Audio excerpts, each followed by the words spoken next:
So today I'm going to talk about the 20 signs that you have too much stress.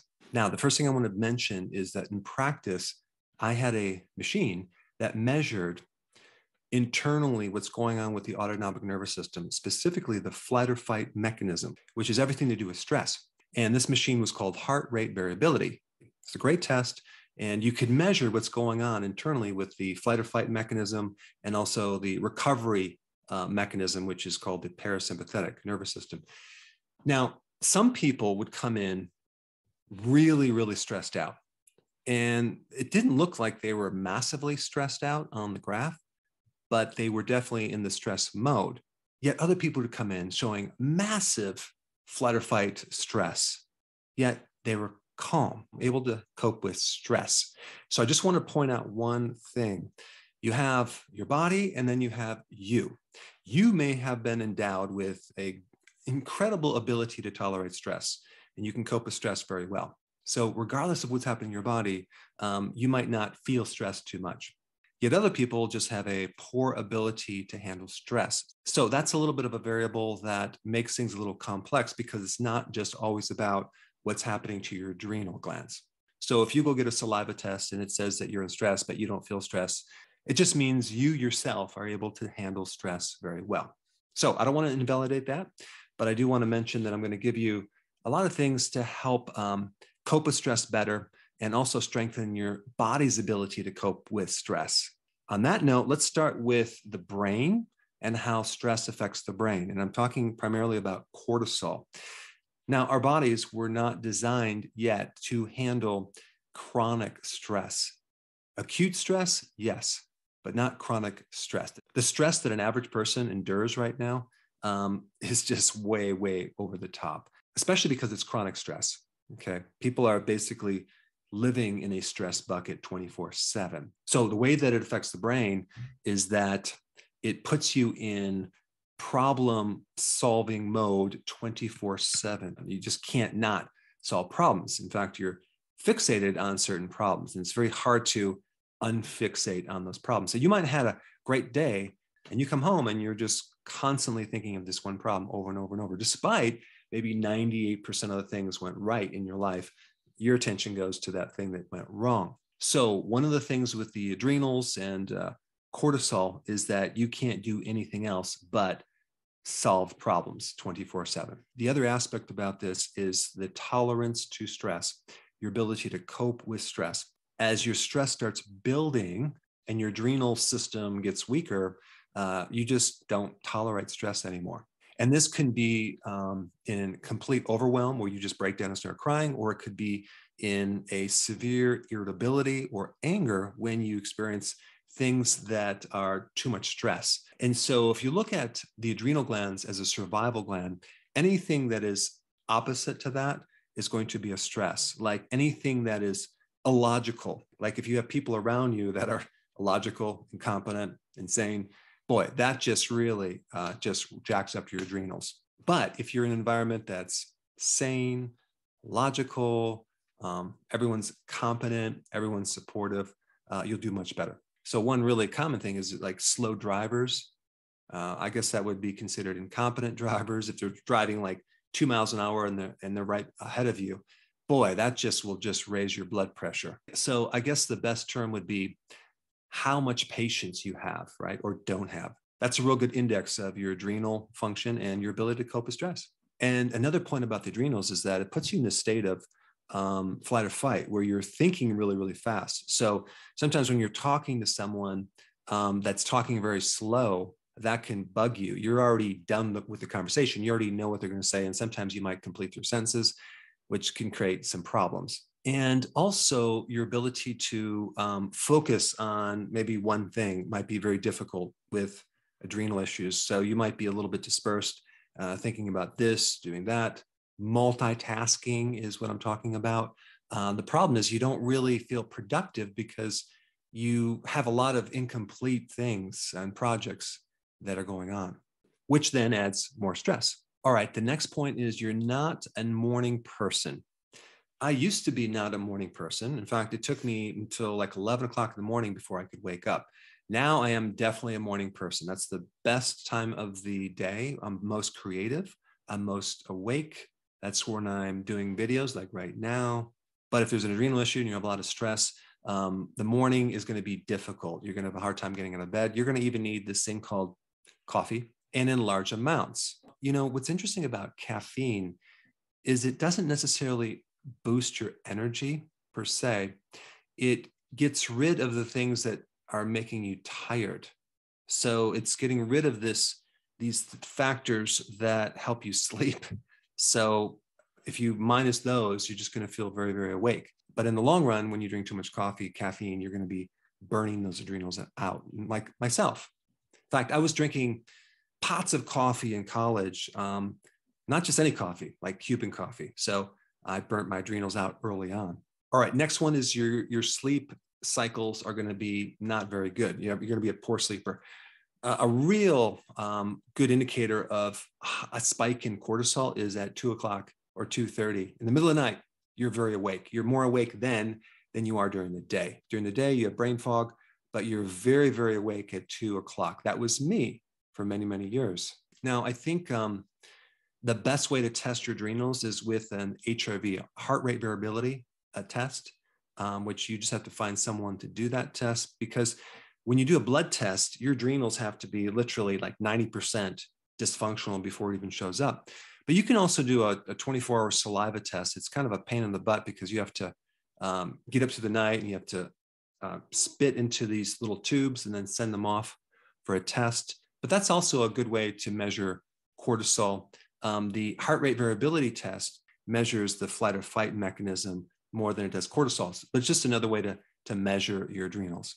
And they have a lot of different new apps coming out on your cell phone. I think attachments that you can measure heart rate variability to give you some indication what's going on with your stress level. But unfortunately, the one that I used years ago, they don't sell anymore. That was a real easy test to measure your adrenals. But sleep is going to suck if you have too much stress. And then not enough sleep then makes you more stressed. And it also affects your blood sugars. Next thing is blood sugars themselves. The adrenal hormone called cortisol is called a glucocorticoid. It's a hormone that releases blood sugar from your muscles and your liver, as well as turning non-carbohydrate things like protein and fat into sugar. So when you go through stress, you're basically like eating candy bars without eating candy bars. So that can elevate the blood sugars, and you can even become a diabetic by having high levels of cortisol, or even taking cortisol in the form of prednisone, which I've seen several people turn into diabetics just from that. So with the high blood glucose, then you have high cholesterol, then you have more fat, which I'm going to get to in a second, and you also get a fatty liver. All right, next point is you're going to get more visceral fat. That's fat in your belly. Okay, you're going to have belly fat, a sagging belly. That is high levels of cortisol, but it's really what cortisol is doing to your insulin levels, because it's raising your blood sugar. And then following from that, you have this spike of insulin. So we have a combination of high cortisol and high insulin, and you get this belly fat. At the same time, your body is dissolving or eating up. It's called a catabolic effect on your muscles. So your body is robbing your muscles from your legs, okay, your thighs, and the gluteus maximus muscle. So chronic stress puts you in this, this body shape of a sagging belly with stick legs and no butt. All right, the next point about excess stress would be heavy legs when you're going up a hill or incline or stairs, and you're out of breath easily. So that's an indication that your body can't cope with stress because you're going up an incline, okay? Or if you stand up from a seated position or lying down, you get really dizzy really fast. That's another indication that your body can't cope with stress. There's a really good test. It's called a Ragland's test. If you check your blood pressure while you're lying down, and then when you're standing, normally your blood pressure should go up by about 6 points. If it goes up by 20 points or it goes down, it kind of gives you an idea of what's happening to the adrenals, whether your body is overreacting to stress or underreacting and can't cope. I mean, some people get up too fast and they actually faint. So that's a severe adrenal problem. All right, the next point is about inflammation. Cortisol is a natural anti-inflammatory. So when you have high levels of stress in cortisol, the receptor for cortisol starts to become resistant, very similar to insulin resistance. So it doesn't work anymore. So despite having high cortisol, you don't get the effects of cortisol. So we have a lack of anti-inflammatories. So you get inflammation. So you have arthritis, bursitis, tendinitis, you have pain. So this is why a common treatment for inflammation and pain is prednisone, which is a synthetic version of cortisol. Not good though. I had over probably 15 rounds of heavy steroids from poison ivy in my 20s and 30s. And that's really what pushed me over the edge because it stopped working. So I cannot have any more steroids. All right, the next thing about excessive stress and adrenal overdrive is a loss of electrolytes, specifically potassium. You lose potassium with stress. So that shows up in elevated blood pressure. It shows up in heart arrhythmias. It shows up in you can't relax because potassium is a physiological relaxer. It helps calm you down. So without potassium, everything kind of goes up with heart rate and a lot of things. And then you get leg cramps. Then you have your ratios of sodium going up and your potassium going down. And that's where you get edema, swelling in the legs. This is why it's really good for an adrenal case or someone going through a lot of stress to consume high amounts of potassium. Try to get it from the salads, large salads, or a good electrolyte. But potassium definitely affects many different things, including energy. All right, next thing is salt cravings. Why? Because the adrenals need salt to help them function. So many times, like after a stressful day, you may even crave salt and then consume salt and sometimes sugar because the way that what's happening to the adrenals. And you may just feel, oh, I can breathe better. I feel better. I have more energy from that salt. If you're deficient in salt, you'll feel weaker. So the more stress you experience, the more salt you need. But don't forget to add the potassium to that because we need at least twice as much potassium as sodium. All right, the next point, susceptibility to getting sick or having an infection. The adrenal gland hormone, specifically cortisol, is an immune suppressive hormone. So it suppresses the immune system. That's why they give it to people with overactive immune systems, allergies, autoimmune diseases where there's a lot of inflammation. They give you prednisone, which is a type of cortisol. And what that's doing, it's suppressing your immune system. It's turning it off. It's turning off this overreaction. Same thing with the cytokine storm. They give people prednisone to turn off that overreaction of your immune system. Well, when you go through a lot of stress or a shock to the system, like a sudden loss of a loved one, for example, a lot of things can happen to your immune system. It just basically shuts off and you can develop an autoimmune disease. In fact, when I was in practice, I asked people that had autoimmune diseases, when did it start? I'm not kidding. Like probably 98% of the time, maybe 99% of the time, it was after a loss of a loved one or a major divorce. So that adrenal stress can shut down the immune system to the point where all sorts of things can happen, like viral infections, things going haywire. All right, next point is autoimmune. I just mentioned that. Autoimmune diseases are connected to stress and also gut permeability issues, okay? Because that's your barrier to your immune system. So when you have a gut issue, you can have certain things invade and cross through the barrier and start creating these immune reactions. On top of stress, it's just a deadly combination. All right, acne. Why? Because part of the adrenal hormones are androgens. So if you're pumping out too many androgens, you can get an enlarged sebaceous gland and excess oil and have acne. And not to mention what cortisol does to insulin. It raises insulin, okay? And too much insulin will then make more androgens, especially in females, and that's called polycystic ovarian syndrome. So you can develop that from too many carbs or too much stress. Next point I want to talk about is asthma. The medication for asthma is bronchocorticosteroid inhalers, okay? Again, cortisol, because cortisol is a vasodilator. It helps you breathe. It helps open up the coronary artery as well as the bronchial tubes. asthma is kind of just a weakness within the adrenal glands. You know, one really cool thing about vitamin D is kind of a natural form of cortisol without the side effects. It's really a hormone. It acts very similar to cortisol. So this is why if you have asthma or any of these symptoms, you should be taking more vitamin D because it can definitely help, especially with asthma. Okay, next thing is allergies. I kind of mentioned that with the immune system. If you have a lot of allergies, it could be a weakness within the adrenal system. And allergies tend to get worse under stress. And so another indication you have too much stress is allergies. And I already talked about asthma, but I do want to mention one point about that. I mean, think about what happens with asthma, especially when you're with your breathing. Your breathing is not calm. You're constantly trying to get air. And I did a video on this, and I'm going to put it down below. If you haven't seen this, you should watch it, because when you try to get too much oxygen, you then have an imbalance with CO2. And I'm not going to get into it in this video, but the point is that breathing too much will stop the absorption of oxygen in your lungs. And this is why people that are in panic attacks should be breathing in a bag to increase their CO2, not the oxygen, so then they can then breathe better. But try to think about what happens when you blow up a balloon or hyperventilate. You literally pass out. So watch that video if you haven't seen it.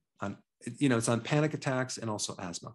All right, sinus is definitely adrenal issues because cortisol resistance affects the sinus passages and they basically swell up. That's why sleep apnea and sinus issues are related to high levels of cortisol, which then develops cortisol resistance, which is too much cortisol chronically.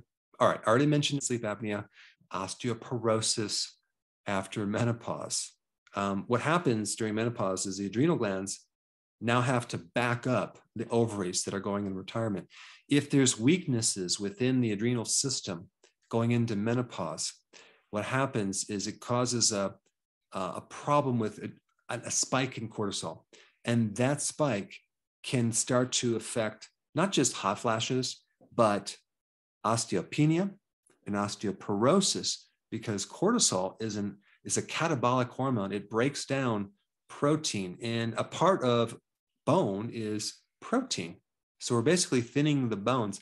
I remembered one dentist that came in to see me right during menopause. Now, all day long, she's like hovering over people, but she found right when she went through menopause, her entire spine going up into her neck started to collapse. And she lost height in her spine.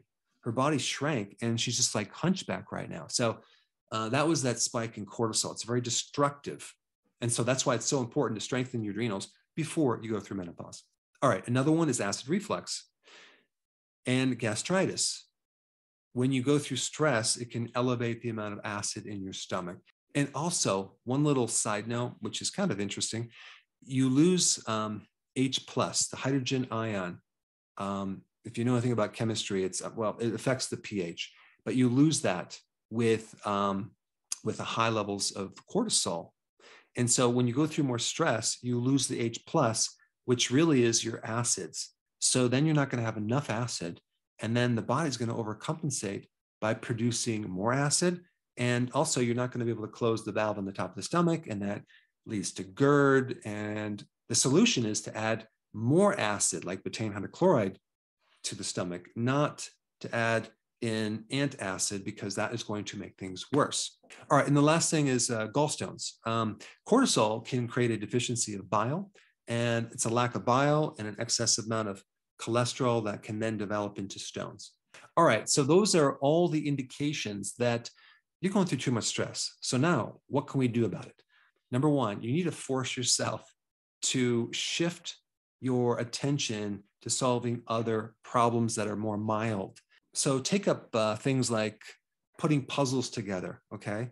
Or maybe playing chess with someone, or some type of craft where you're actually working with something with your hands. And so you're kind of getting yourself out of your head and your problems are shifting to other things. Like a really good activity would be something like bird watching, where you're just taking your attention off all these problems and you're focusing on something else. Very, very therapeutic. All right, next step is to start hanging out with people that support you. There's two types of people that bring you up and people that bring you down. Now, even within the YouTube channels, there's always going to be haters. And if you have a YouTube channel, this can be very, very stressful and upsetting if you're reading all these comments of people hating you all day long. But if your adrenal glands are good and you can cope with stress, it's not going to bother you. But with some people, it's very, very devastating. Now, with me, I have the ability to delete those people and block those people, which is very, very nice. And they don't bother me anymore because I have so many people that support me, that's you right there watching. And I really, really appreciate it. So it's interesting, the different channels out there. I mean, like, what is the goal? Is it to help people, to provide information, or is it just to, I don't know, entertain people by criticizing them? I mean, that doesn't make sense to me. But the point is that you just need to start hanging out with people that only support you, and don't hang out with anyone that doesn't support you. All right, number 3, vitamin B1. Nutritional yeast has the natural B vitamins. Well, if you haven't ever tried this, vitamin B1 in the form of nutritional yeast, make sure it's non-fortified with synthetics, okay? Because they use petroleum. It's not a good thing when they put that in the nutritional yeast, whether it's in tablets or a powder. When you take nutritional yeast, within about 3 to 4 minutes, you're going to feel like stress relief, because stress depletes B1, and vitamin B1 will just take the stress right out of your body, and you'll feel relaxed. You'll feel less internal tension. It's dramatic, and it works like nearly 100% of the time. Next thing that you want to do is start eating more foods high in potassium, because potassium is lost with high levels of stress. You can also do a potassium supplement, but you want to make sure that you have sufficient potassium as well as sodium or sea salt. All right, regular exercise or physical work, very, very important. The more physical work you do, the less stress you're going to have. You're giving a lot of oxygen, and you are getting rid of stress by physical activity. The worst thing to do is go through the whole day, get stressed out, and go right to bed. I mean, you haven't gotten rid of the stress. You have to actively do something to get rid of stress, because all stress is accumulative. Our bodies are a bucket of stress. All right, number 6, you need to do a detox from the news. The news is extremely stressful, so you don't want to watch the news for a long time. And guess what? You're going to feel much better. All right, last point is a low-carb diet. High carbs will make you more stressed. It's a fact that when you go on low carbs, your mood's going to be elevated. So if you had anxiety before, you're not going to have anxiety. You're going to feel better if you add intermittent fasting as well. So I have a lot of videos on that topic. Now, I have another video that you need to watch. It's an actual technique that I walk you through how to do acupressure on different parts of your body to extract accumulated stress. It's taken me a long time to figure this out, and I'm going to teach you how to do it to yourself. And for some of these maneuvers, you might need someone else to do it on you, but it's very, very awesome. Check it out. I put it right here.